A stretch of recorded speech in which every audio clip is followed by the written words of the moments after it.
Jadi kayak misalnya pelari maraton atau pelari yang di atas 20 menit, itu karbohidratnya harus banyak, ya kan? Tetapi lemaknya juga harus cukup.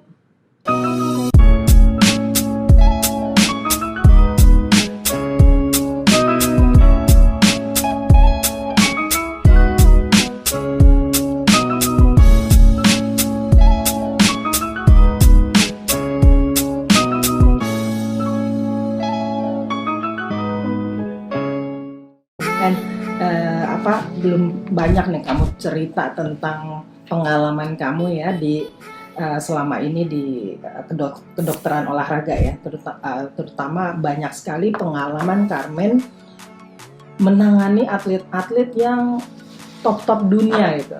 Ya terutama di badminton kita tahu kan kita punya atlet juga atlet dunia ya gitu. Mungkin ada cerita-cerita apa dulu sih, apa juga yang mengapa kamu bisa langsung jadi dari kedokteran terus spesialisnya tuh ke olahraga? Apa karena jadi atlet? Iya, mungkin kalau cerita awalnya saya memang awalnya atlet.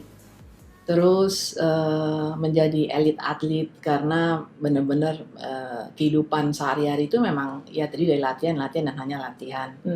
Sampai akhirnya saya alhamdulillah diterima di Fakultas Kedokteran Universitas Indonesia, tapi masih ambisi untuk bisa tetap menjadi atlet karena kayaknya meninggalkan dunia olahraga itu kayaknya kok berat banget gitu.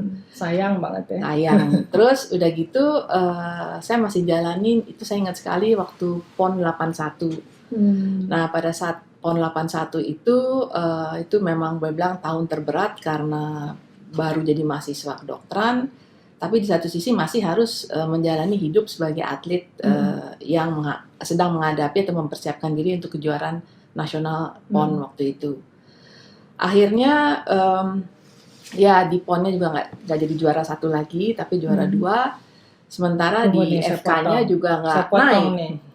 Atlet apa sih kamu sebenarnya? Oke, aku awalnya sih sebenarnya waktu SD itu waktu pelajar olahraganya lari, atletik ya, lari, loncat jauh, pancalomba kan? Nah, kemudian beralih ke pancalomba. Pada saat pancalomba itu kan ada tolak peluru. Sementara kita kan usia-usia yang akhir SD itu kan perempuan tuh kan memang tiba-tiba jadi gemuk dan sebagainya gitu ya. Akhirnya hasil pancalombanya itu terutama tolak pelurunya itu bagus banget. Akhirnya atas saran pelatih pada waktu itu, udah deh kamu pindah aja ke tolak peluru. Namun pada saat menjadi tolak peluru tuh karena saya termasuk badannya kecil dibandingkan juara-juara Indonesia yang dari waktu itu dari timur kebanyakannya, dari Papua, dari NTT. Akhirnya saya walaupun saya menang speed tapi saya kalah power. Nah sementara kalau cakram, akhirnya saya pindah cakram. Cakram itu dia lebih speed and power gitu. Jadi kekuatan dan kecepatan. Kalau peluru tuh lebih ke powernya, strength and powernya, kecepatannya tidak semenentukan seperti cakram. Akhirnya pindahlah saya cakram. Nah balik lagi. Waktu itu saya ikut PON, tapi PON-nya nggak jadi juara lagi. Kemudian FK-nya juga waktu itu nggak naik kelas. Akhirnya dengan berat hati saya harus melepaskan salah satu. Dan saya diancam sama orang tua waktu itu. Udah olahraga tinggalin dulu. Nanti kalau memang bisa udah lulus masih bisa silakan. Karena memang sepanjang karir saya nih dari mulai sekolah dari SD kan kita kan tahu lah kita kan sering masuk TC kan, boleh bilang hidup kita tuh lebih banyak waktunya di TC dalam setahun dibandingkan di rumah. Tapi orang tua saya selalu mengatakan bahwa as long as pelajaran tidak terganggu, sekolah tidak terganggu, saya masih boleh latihan gitu. Jadi ya memang sekolah SD, SMP, SMA nggak seberat di FK. Sampai akhirnya tahun 81 saya ingat banget saya harus berhenti. Tapi itu ninggalin emotionally itu ninggalin secara berat sekali lah buat saya. Bukan dendam ya? Iya, bukan dendam, tapi kayaknya susah terimanya gitu bahwa saya harus berhenti olahraga gitu. Dan benar saja sih secara kesehatan juga terjadi banyak sekali up and down, terutama karena memang ada terjadi perbedaan ini ya aktivitas sehari-hari, keseimbangan hormonal terganggu, metabolisme semua terganggu. Sampai memang setahun pertama, 2 tahun pertama saya berhenti olahraga tuh berat sekali lah secara kesehatan. Itu karena apa? Marah atau apa? Enggak, karena memang aktivitasnya. Karena berhenti ya. Berhenti. Kita kan waktu jadi atlet elit kan kita tahu aja pagi latihan, siang. terus siang sekolah, terus sore latihan lagi. Kalau kita hitung rata-rata 3-4 jam per hari kita harus latihan. Kalau apalagi kalau menjelang suatu pertandingan. Ya, tapi saya jalanin. Bahkan ada sempat momen di mana saya pikir apa saya nyerah aja ya jadi dokter ya. Tapi memang sekali lagi orang tua saya memaksa saya, dan itu satu keputusan yang sampai sekarang alhamdulillah saya syukuri gitu ya. Karena kita tahulah mantan atlet zaman dulu kan kemana pada akhirnya setelah mereka selesai jadi atlet. Betul. Ya, tapi sejak itu pula tumbuh tekad, bukan tumbuh, selalu ada sih sebenarnya, bahwa selesai dokter saya mau jadi dokter olahraga. Itu ceritanya. Itu ya. Jadi dari selesai di UI kamu ambil, kalau nggak salah terus ambil sport medicine ya, itu di Jerman. Iya. Berapa tahun gitu di sana? Aku awalnya memang dapat beasiswa hanya untuk 3 tahun ambil sports medicine. Tapi kemudian di salah satu tempat Institute for Sports Medicine di Kiel, di Christian Albrecht University of Kiel, saya akhirnya disampaikan begini sama profesor saya, Carmen, daripada kamu bantu orang-orang lain, teman-teman kamu ngambil promosi dokter, udah kamu juga bikin aja satu tema gitu. Tesisnya. Akhirnya dari rencana 3 tahun menjadi 5,5 tahun. Itu kalau sport medicine itu lebih ke apa? Jadi cedera atau semua benar-benar pengetahuan mengenai ini atlet gitu ya? Sebenarnya kan sports medicine itu kan kita bisa bicara prevention, ya kan. Kemudian promoting, jadi mempromosikan status kesehatan, kebugaran. Masuk dalam hal ini ya kalau atlet cedera ya akhirnya rehabilitasi. Gitu. Oh itu ya, itunya major. Dan sekarang juga sebenarnya olahraga itu bisa membantu banyak sekali penyakit. Misalnya diabetes udah pasti gitu ya, darah tinggi, cancer gitu ya, dan terakhir ya COVID. Kita tahu bahwa virus itu kan yang paling penting daya tahan tubuh. Nah, daya tahan tubuh kan selalu dibilang olahraga. Nah, pada akhirnya memang olahraga itu bermanfaat untuk hampir seluruh organ kita. Jadi memang olahraga itu salah satu memang ini sebenarnya sumber kehidupan kita itu dari situ ya, untuk sumber sehat lah ya, sumber kesehatannya dan bugar. Oke. Apa namanya itu, ini kamu ya benar-benar bidang Carmen banget ya.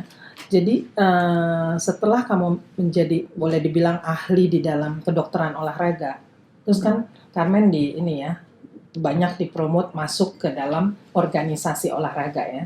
Dan yang paling jelas yang saya lihat itu dan ketemu ya tiap kali di mana-mana. Kalau nggak salah mulai start di Atlanta ya. Itu udah Olimpiade 96 itu udah menjadi dokter di dalam kontingen Indonesia. Oh, langsung ya. Sebelumnya di SEA Games belum pernah. Belum, karena kan aku pulang 95. Oh, langsung kamu diambil. Saya ditempatkan di KONI pusat waktu itu. Ya, di sana kita juga menyiapkan atlet kan untuk berangkat ke kejuaraan-kejuaraan, terutama multi event kalau di KONI. Iya, pada saat kita terbentuk tim kontingen untuk Atlanta ya saya termasuk di dalamnya sebagai dokter timnya. Waktu itu masih jadi dokter junior atau apa? Iya. Emang kamu berapa kali sih di Olimpik? Aku Atlanta 96, kemudian Sydney 2000 itu malah saya udah jadi ketua ketua medisnya kontingen. Terus Athena 2004. Oh ya, kita kayak sama-sama Taufik juara. Terus kebetulan tahun 2004 saya dites dan diminta untuk masuk Badminton World Federation. Namun memang waktu syaratnya ya aku nggak boleh lagi bawa tim nasional bulu tangkis. Jadi kita harus boleh di PBSI. Nggak boleh, dan nggak boleh bawa tim walaupun dalam bulu tangkis dalam tim kontingen, karena sebagai dokter di Badminton World Federation itu kan kita harus netral. Kita nggak boleh berbendera negara kita, tapi benderanya adalah BWF. Jadi kalau misalnya ada yang cedera di lapangan, kita harus masuk, dan semua atlet dari semua negara itu menjadi tanggungan kita ya. Jadi ya pada waktu diminta, dan kebetulan ya memang itu kan boleh dikatakan karir tertinggi ya sebagai dokter olahraga, bekerja untuk International Federation waktu itu. Jadi akhirnya saya menerima. Dan sejak itu saya tidak bisa lagi jadi dokter kontingen. Tahun 2008 di Beijing, karena saya di BWF masih junior, saya nggak ikut waktu itu. Tapi bukan tidak ikut, tapi tidak ditugaskan untuk jadi dokternya badminton di Beijing Olympic. Tapi di London Olympic itu saya jadi dokter pertandingannya. Kemudian di Rio de Janeiro saya jadi dokter pertandingannya. Kalau Asian Games alhamdulillah dari Guangzhou jadi dokter pertandingan juga. Kemudian Incheon dan terakhir Jakarta. Kalau untuk kontingen mulai dari Asian Games di Busan ya, Thailand, Busan 2002. Thailand, Busan, terakhir ya itu Asian Games, dan semua SEA Games sejak 95 sampai 2004. Nah, sepanjang itu ya, apa sih sebenarnya yang kamu temui ya, Carmen temui di dalam karir itu ya, di dalam inilah jadi timnya tim dokter lah gitu di pertandingan. Sakitnya apa aja sih, Mbak? Bukan sakit kepala atau apa? Ada juga. Jadi sebenarnya sih yang mungkin membuat saya itu makin enjoy baik di kontingen maupun di Badminton World Federation itu adalah bahwa memang karena kita kan benar-benar di samping atlet ya. Kalau di kontingen kita benar-benar di belakang atlet, sementara kalau di dokter badminton atau on court dokter tuh di sebelah lapangan. Jadi emosinya itu tetap sama, kita jadi kayak atlet. Gimana caranya atlet kita itu bisa kita bantu dalam keadaan misalnya apapun ya, baik cedera ataupun ringan maupun ya agak-agak berat. Gimana caranya kita bisa bantu, dan itu ada suatu kepuasan dan kebanggaan yang luar biasa kalau kita bisa tahu bahwa kita itu bisa bermanfaat untuk si atlet tersebut, paling tidak untuk meneruskan pertandingannya walaupun dia mungkin cedera. Itu mungkin prinsip dari mindset aku gitu, bahwa karena mungkin mantan atlet, saya ngerti banget gitu gimana caranya ya. Kayaknya kan kalau kita lagi tengah-tengah berjuang terus tiba-tiba kita harus berhenti karena kita cedera, itu kan ya luar biasa. Gimana ya kita.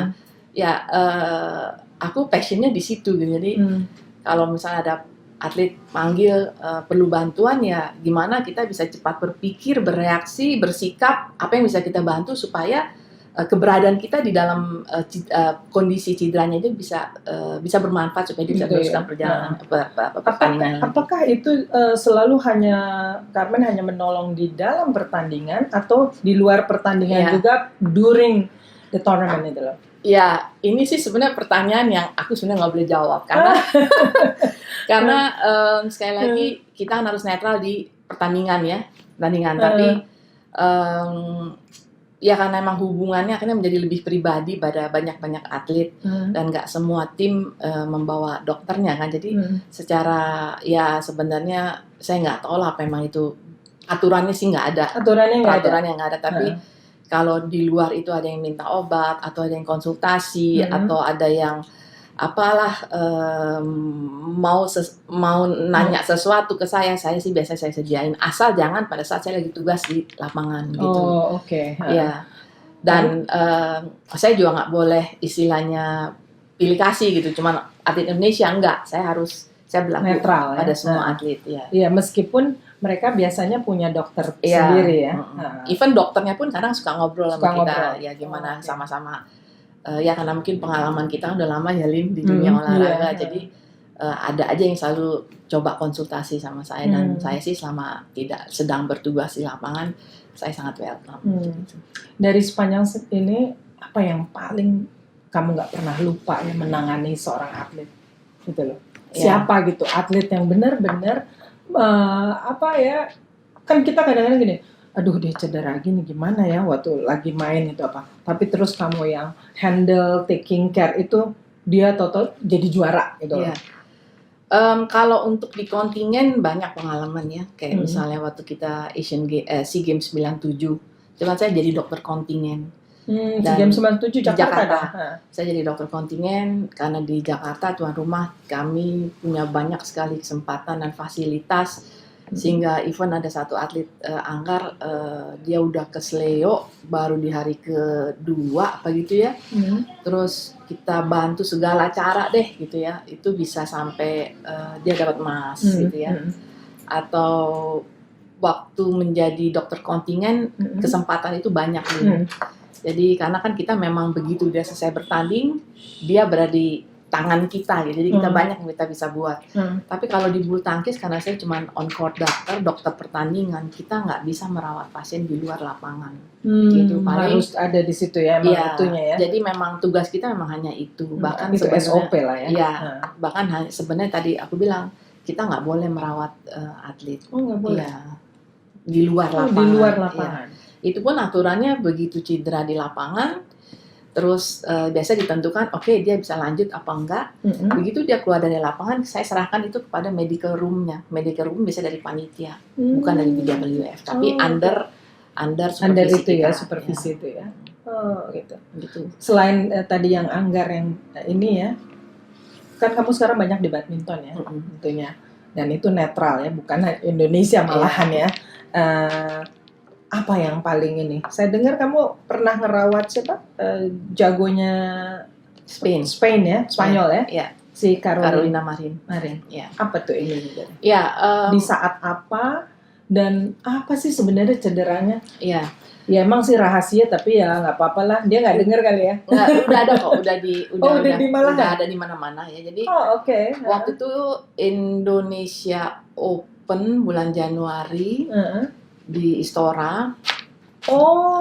Iya. Tahun kemarin dong. 2000, sekarang 2018. Iya. Itu 2018. super kan, yang super itu ya, master ya. Iya, 2018 betul. Jadi kebetulan Carolina itu juara medali emas di Rio de Janeiro 2016. Jadi memang sudah kenal lah gitu sama saya, sama aku karena waktu 2016 pun saya jadi dokternya bulu tangkis, pertandingan bulu tangkis di Brazil ya, di Olimpiade. Nah kemudian waktu dia main di Jakarta, saya ingat banget tuh poin-poin terakhir lah, 3-4 poin terakhir di set kedua, waktu melawan Saina Nehwal, India. Final. Terus dia jatuh dengan posisi yang sangat tidak menguntungkan, sehingga lututnya twisting. Ya. Dari luar pinggir lapangan saya udah tahu, waduh ini akan worse nih. Tapi kemudian dia kesakitan, kita dipanggil kan jadi aturannya memang kita nggak boleh masuk sendiri ke dalam court, tapi menunggu referee yang manggil kita, dan referee itu baru manggil kita kalau memang ada permintaan dari si atlet. Jadi waktu dia jatuh, dia sempat meringis, terus kami datang, kami coba bantu. Sedikit inilah aku bilang aku coba periksa dan coba stretchingin dikit, tapi memang dia kesakitan. Aku udah bilang sama dia, Carolina jangan lanjut, aku bilang gitu, ya kan. Tapi dia berdiri terus dia jalan gitu, walaupun kesakitan 2-3 langkah dia menuju ke ruang ke tempat buat ini tempat raketnya dia, terus dia main lagi, bener aja cuman nggak nyampe sempat menang, dapat 1 poin, tapi terus dia kesakitan lagi. Ya, kembali saya masuk, saya udah bilang stop, udah jangan gitu. Dan setelah dia di papa keluar, itu pun dia nggak mau pakai tandu atau pakai kursi roda, nggak mau dia tetap jalan dengan pincang-pincang sampai di belakang ya, karena saya ngerasa saya ingin bantu, saya coba periksa bersama fisioterapisnya dia juga. Dan memang confirm kalau menurut saya sih apa yang saya duga di awal. Dia ada dislokasi ya berarti? Bukan, ligamentum cruciatum anteriornya putus. Jadi itu ligamentum cruciatum anterior itu yang ligamen atau jari yang mengikat sendi lutut di sebelah dalam yang ada cross gitu. Malamnya itu dia minta tongkat. terus minta obat anticoagulan, sekali mau terbang malam itu juga terbang. Oh, langsung Terbang balik. ya, langsung ke Spain malamnya. Besoknya dia udah bilang saya operasi malam ini di Spain, langsung dioperasi di Spain ya. Ya udah setelah itu saya ngikutin tuh perkembangan recovery-nya. Luar biasa anak itu, luar biasa atlet itu ya. Dia dari dengan hari ke berapa belas aja tuh dia udah main di lapangan. Dia duduk di satu bench gitu, di satu tempat apa sih yang itu yang buat senam tuh yang besar itu. Dia duduk sambil kakinya diikat nggak boleh gerak, dia mulai main begitu. Nah, normal tuh sebenarnya operasi repair ACL tuh paling tidak 9 sampai 11 bulan. Pemain-pemain bola IPL itu rata-rata malah sekarang cenderung ke 11 bulan. Tapi dia kemudian kan dia dioperasikan Januari, bulan Agustus dia udah balik. Walaupun cuma main babak 1 babak 2. September dia juara di mana gitu saya lupa. Oh, di tahun ya, jadi berarti dia benar cuma 8 bulan. Iya. Ya. Itu kalau saya lihat ya, tadi kamu bilang pemain bola dia nunggu 11 bulan. Kayaknya enggak deh, men. Aku lihat ya pemain-pemain dunia ya, yang IPL atau apa ya, Liga Calcio, kayaknya enak aja, habis cedera terus digotong operasi terus dia bisa main lagi. Atau si pembalap deh, si siapa kemarin ini Rossi. Bukan Rossi, siapa yang cedera tuh? Duh, lupa namanya. Marquez ya? Oh, iya. Kan planting langsung ini terus bisa ini lagi gitu. Sebenarnya gini sih? Kita nggak bisa gitu ya? Gini. Tergantung bagian mananya. Oh. Kan kalau bulu tangkis itu kan memang pusat kaki ya? Kaki, lutut dan ankle. Terutama lutut dan ankle. Ya kan kayak basket itu kan memang pivotingnya kan banyak. Iya, banyak putaran. Twistingnya kan banyak. Dan kalau ligamen itu kan memang adalah jaringan ikat yang mengikat lutut gitu. Kalau salah satunya putus, dia mudah sekali dia jadi tidak terikat gitu. Kayak misalnya ACL ya.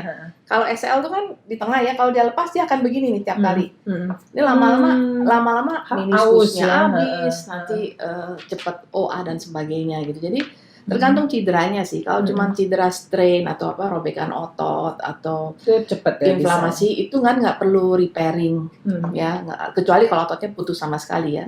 Tapi recovery-nya juga nggak selama. Tapi khusus mengenai ACL memang saya dengar sih cenderung harus. Tunggu nih, kamu ngomong ACL apa tuh? Ligamentum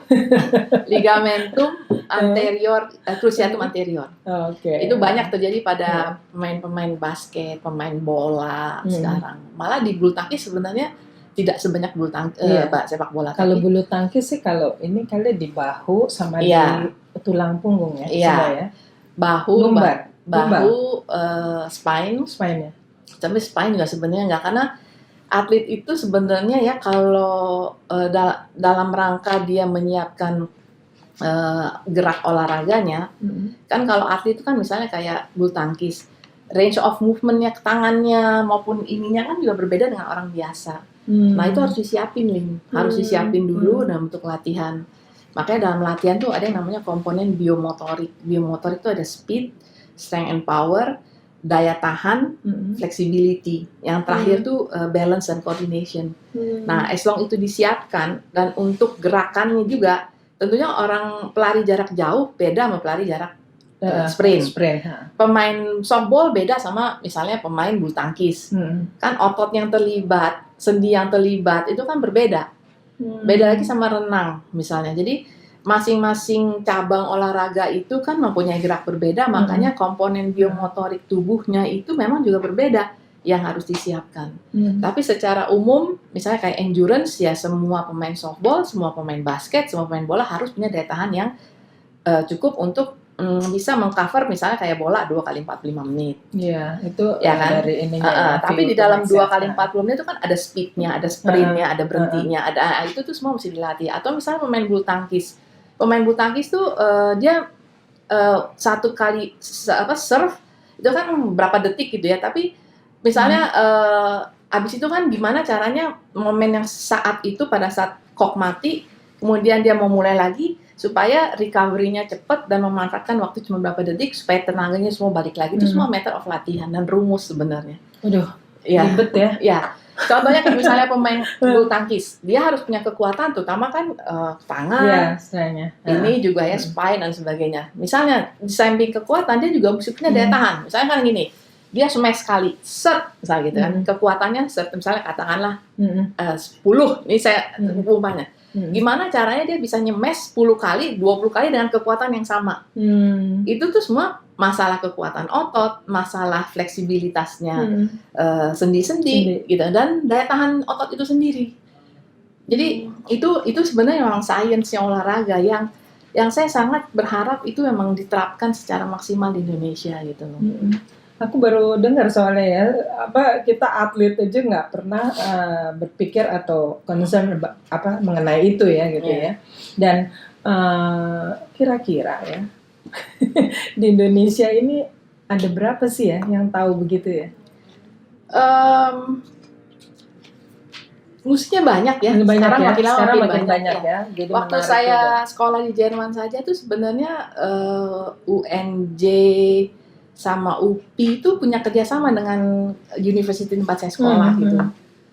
Khusus tentang training apa sih istilahnya tuh kepelatihan lah gitu ya. Namun kalau menurut saya di sini tuh memang mungkin belum semuanya memberi kesempatan kepada mereka untuk juga mempraktekkan ilmunya gitu. Bagus ya kan, kayak misalnya di bulu tangkis tuh saya udah lihat tuh ada pelatih teknik, ada pelatih fisik ya kan. Bahkan kadang ada sport psychologist, gitu, dokter udah pasti ada. Nah, idealnya tuh sebenarnya itu. Jadi mesti kayak satu tim juga, tim, betul. Ya. Belum jadi lagi manajernya kan kalau kita lihat klub-klub sepak bola dimanapun deh, mereka ada pelatihnya, ada manajernya, ada pelatihnya, ada pelatih fisiknya, ada taktik ada strategi, semuanya ada gitu loh. Harusnya kalau itu kita adalah sebuah yang ideal ya. Itu idealnya memang ya. Benar sih. Ya. Mudah-mudahan kita bisa ya mulai lagi ya. Apalagi kemarin didengungin sama Menpora juga sport science gitu. Dan minggu nanti juga ada di tayangan kita mengenai sport psychology. Dan memang saya pengen banget ini semua yang namanya science untuk sport benar-benar diterapin ya. Jadi ada psikolognya, ada kayak Carmennya, terus nanti ada gizinya. Gizi memang perlu pada saat itu direncanakan. Itu sangat perlu. Iya. Sangat perlu. Kan kita tahu nih, Lin, misalnya lagi masa pembentukan otot, kita nggak bisa makan lemak di situ, kita nggak bisa makan karbo di situ, tapi kita perlu protein. Gitu. Iya benar ya. Itu kan? Pada saat pertandingan apalagi ya? Nah, kalau pada saat pertandingan kita nggak perlu protein karena perlunya lemak. Tergantung olahraganya, tergantung cabang olahraganya. Kan kita kan tahu begini, 0 sampai 25 menit pertama tenaga yang ada untuk melakukan aktivitas motorik kita atau otot kita itu dari karbo, dari gula, dari karbo. Gula dan karbonya habis, baru dia pindah bakar lemak.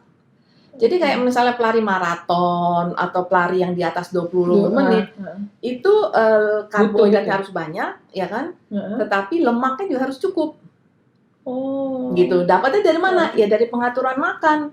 Tetapi pada saat misalnya si pelari maraton ini lagi baru habis istirahat, baru selesai kompetisi, istirahat dulu, dia harus bentuk otot kan, walaupun ototnya nggak seperti otot angkat besi, kaki, ya kan semua harus dibentuk gitu loh. Bentuknya juga nggak harus besar-besarnya, nggak masa ototnya tuh tertentu dibandingkan masa otot seorang pengangkat besi. Apa tadi masa otot? Aku lupa lagi. Abis masa kan kayak waktu gitu sebenarnya. Kan? Jadi masa otot itu sebenarnya jumlah otot, Lin. Jumlah otot. Makin besar otot itu, makin kuat lah dia. Makin kuat. Tetapi untuk satu gerakan, otot itu kan akan berkontraksi dan akan relaksasi. Sehingga selalu pada satu kontraksi itu dan relaksasi terjadi perbedaan panjang otot. Jadi disitulah namanya flexibility. Iya. Ya, kan? Jadi aku bilang si Susi ya, bilang itu ya. Nah, kayak Susi itu memang masa ototnya nggak seperti seorang angkat besi atau misalnya seorang pelempar gitu kan ya. Tetapi dia mempunyai kekuatan dan fleksibility yang baik. Dimasuk ke dalam sistem otot itu ada juga eksplosivitas, Iya, eksplosifnya. Jadi eksplosifnya. antara kita misalnya memukul begini sama, Smash. nah itu ada eksplosif. Uh-uh. Jadi di situ ada massa, ada kekuatan, ada strength ya, ada power, ada strength, ada eksplosifnya. Terus kalau dia misalnya mukulnya 10 kali, tambah lagi endurance ototnya gitu. Jadi latihan tuh bukan hanya otot supaya gede, saya enggak, banyak otot aja tuh kekuatan dan saya ada baginya banyak banget gitu loh. Iya, apalagi kayak yang banyak menggunakan itu ya, kayak Ya. angkat besi ya. Ya, tapi kalau angkat besi kan dia cuma angkat sekali, selesai. Oh iya, Sehingga ya, tidak panjang Dia ya. nggak perlu daya tahan, Oh, sih. dia cuma perlu pure power teknik ya. dan power terutama gitu loh.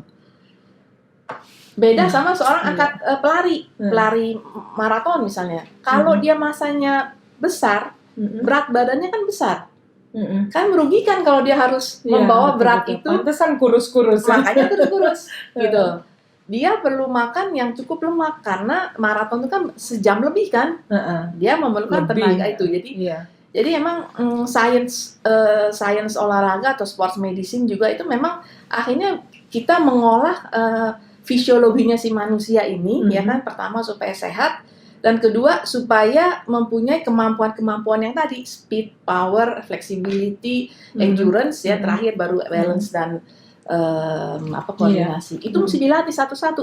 Di samping itu belum lagi sport psychology. Jadi sport psychology atau sport psikolog itu bukannya hanya terlibat pada saat bertanding, nggak ada gunanya. Sebanyak kita perlu latihan fisik, sebanyak itu kita harus mempunyai program latihan psikologis buat si atlet itu. Jadi menurut kamu ya memang psikolog itu memang harus panjang juga. Cuma panjang paling semua. kalau pas lagi main, aduh tuh dia deg-degan, paling dia cuma bilang apalah gitu. Nggak ada gunanya. Itu ada rumus latihannya juga. Jadi nutritionist, psikologis, dokter, pelatih fisiknya itu memang satu proses, Lin. Proses bukan yang cuma seminggu 2 minggu, nggak bisa. Maka ada yang istilahnya periodisasi, pernah dengar nggak? Periodisasi latihan. Iya. Itu yang paling ideal tuh setahun cuma 2 kali peaknya. Iya, makanya selalu cuma 2 kali. Cari, ya. Iya, jadi kalau dia naik, bikin dia turun lagi.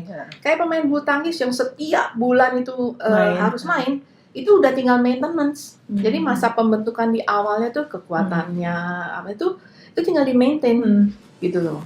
Aduh, banyak banget ya. Tapi kita gini deh, aku pengen ngobrol lagi sama kamu ya, lain waktu. Nanti apa aja sih dari ini ya, kayaknya nggak cukup ya, cuma sebentar gini gitu loh. Dan informasi tadi buat semua sobat-sobat olahraga pasti berguna, apa yang tadi Dr. Carmen katakan ya. Apalagi dia seorang atlet, jadi selalu membawa empati dan juga semuanya ditumpahkan di dalam dunia olahraga, dunia kedokterannya dibawa ke olahraga. Gitu ya, Men ya. Asik, nanti kita ngobrol lagi ya.